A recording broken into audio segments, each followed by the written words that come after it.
अस्सलाम वालेकुम नाजरीन, आप देख रहे हैं K6 city news Karachi.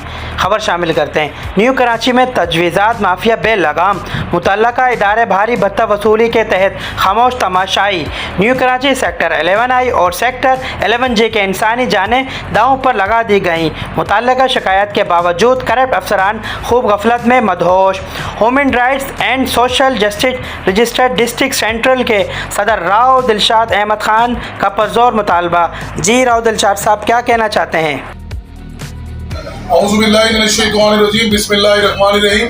Rao Dilshad Ahmad, human rights protection and social justice president district central. हमने 13 तारीख को एक एप्लीकेशन लगाई थी जो कि जियो मोबाइल मार्केट के नाले के ऊपर जनरेटर रखे हुए हैं अनथराइज, ठीक है। वो बहुत हैवी जनरेटर है, ट्रक जितने जनरेटर है, उनकी तस्वीरें भी और उनका सारा हमने डिप्टी कमिश्नर साहब को भी एक एप्लीकेशन हमने रिसीव करवाई है 13 तारीख को, और जनाब SHO थाना न्यू कराची को भी हमने रिटर्न में एप्लीकेशन रिसीव करवाई है, और मीडिया पर भी हमने लगाकर अखबारों में हर जगह पर चलाई।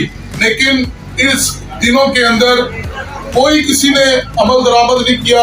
हमने माशाल्लाह SP फैसल नूर साहब से बैठ के भी इसके मतलब डिस्कस की है, और तमाम लोगों को इनके बारे में, यहाँ के जो यूसुफ चेयरमैन साहब हैं उनको भी बोला है कि भाई ये जनरेटर रखे हुए हैं, मेन रोड पर पार्किंग है, पार्किंग भी एक नहीं है, 2 नहीं है, 3 है, 3 गाड़ियां खड़ी कर देते हैं, 1 2 और फिर सामने 3। फिर वहां पे इन्होंने ठेले लगवाए हुए हैं जिनसे भत्ता लिया जाता है। फिर वो भत्ता लेते हुए उनकी वीडियो भी हमने बनाई है, वो भी हमारे पास मौजूद है। मैं अपनी वीडियो के साथ वो वीडियो भी शेयर कर रहा हूँ जिनसे ये पैसे भी ले रहे हैं पार्किंग वाले भत्ता, और इन्होंने सर्विस रोड में तो भत्ता ले ही रहे थे।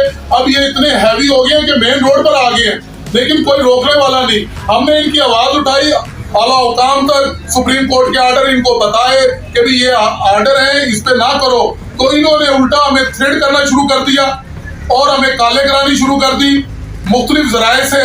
और मैंने पहले भी आवाज उठाई थी जियो मोबाइल मार्केट के सदर सुहेल के मुतालिक के वो MI नंबर वगैरह चेंज करके बेचते थे, क्योंकि उन्होंने हमें दिया था, ठीक है। अभी भी हमारे साथ हादसा हुआ तो हमने आवाज उठाई है, तो जब इन्होंने हमारी नहीं सुनी, हमारे खिलाफ भरते हुए एप्लीकेशन लगाया, तो बाद में क्या हुआ, हमने साबित करके दिखाया कि वहां से चोरी शुदा मोबाइल भी मिले, वो डिवाइस भी हासिल हुई जो MI चेंज करती थी, और ये सोशल मीडिया पर सब है, यहाँ है। देखें, बात सुने, हम इदारा इंसानी हकूक, हमारा किसी से कोई जाती दुश्मनी नहीं है, कोई रंजिश नहीं है, हम सिर्फ इंसानियत के लिए काम करते हैं।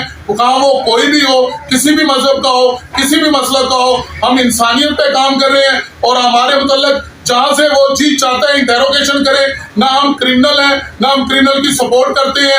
हम आला औकाम को ये बात अपनी वीडियो बयान के जरिए जारी करके बयान दे रहे हैं कि आए ये वीडियो देखें, यहाँ के अहकामात देखें कि जो मेन रोड है, रोड के ऊपर से रिक्शा भी रोक लेते हैं, और वहां से हॉस्पिटल भी है, सर्द खाना भी है, टोल ऑफिस भी है, तमाम अफसरान गुजरते हैं, लेकिन सबने आंखों पे पट्टी बांधी हुई है, कोई देख नहीं रहा। ये एप्लीकेशनें भी दी हुई है, कुछ नहीं हो रहा। जो बंदा आवाज उठा रहा है उसको थ्रेड किया जा रहा है। मेरी आला हुकाम से, मेरी सुप्रीम कोर्ट से, तमाम से ये दरख्वास्त है कि इसको अमल दरामद में लाया जाए।